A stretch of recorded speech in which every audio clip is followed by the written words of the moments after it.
होळी आणि शिमगोत्सवाचा उत्साह सर्वत्र दिसून येत असताना महाराष्ट्र प्रदूषण नियंत्रण मंडळाचे अध्यक्ष सिद्धेश कदम यांनी नागरिकांना महत्त्वपूर्ण आवाहन केले. हा सण साजरा करताना पर्यावरणाचे कोणतेही नुकसान होणार नाही याची प्रत्येकाने गांभीर्याने खबरदारी घ्यावी असं त्यांनी माध्यमांशी बोलताना म्हटलंय. रंगांच्या उत्सवात घातक रासायनिक रंगांचा वापर पूर्णपणे टाळून केवळ नैसर्गिक आणि पर्यावरणपूरक रंगांचा वापर करावा, जेणेकरून आपले आरोग्य आणि मौल्यवान निसर्ग दोन्ही सुरक्षित राहतील.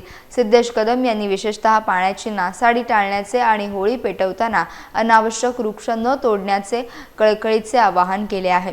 सण साजरे करत असताना उत्साहात निसर्गाची हानी होणार नाही याकडे विशेष लक्ष देणे ही आजच्या काळाची मोठी गरज असल्याचं त्यांनी आवर्जून नमूद केलं.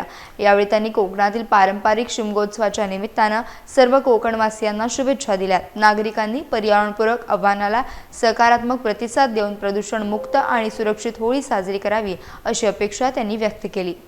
सगळ्या कोकणवासियांना आणि पूर्ण महाराष्ट्रातल्या जनतेला मी शिमग्याच्या मनपूर्वक शुभेच्छा देतो. जरी मुंबईत आम्ही राहत असू पण न चुकता आम्ही कोकणातल्या मातीत जन्मात आलेलो आहोत, म्हणून कोकणातला शिमगा हा न चुकता आम्ही पारंपरिक पद्धतीने साजरा करतो. तसंच यावर्षीसुद्धा आम्ही पारंपरिक पद्धतीने साजरा केलेला आहे आमच्या खेड जामगी गावामध्ये. तर पुन्हा एकदा मी सगळ्या ग्रामस्थांच्या वतीने सगळ्या कोकणवासियांना आणि पूर्ण महाराष्ट्रीय जनतेला शिमग्याच्या खूप खूप मनापासून शुभेच्छा देतो. मला असं वाटतं की लोकांमध्ये जनजागृती फार वाढलेली आहे.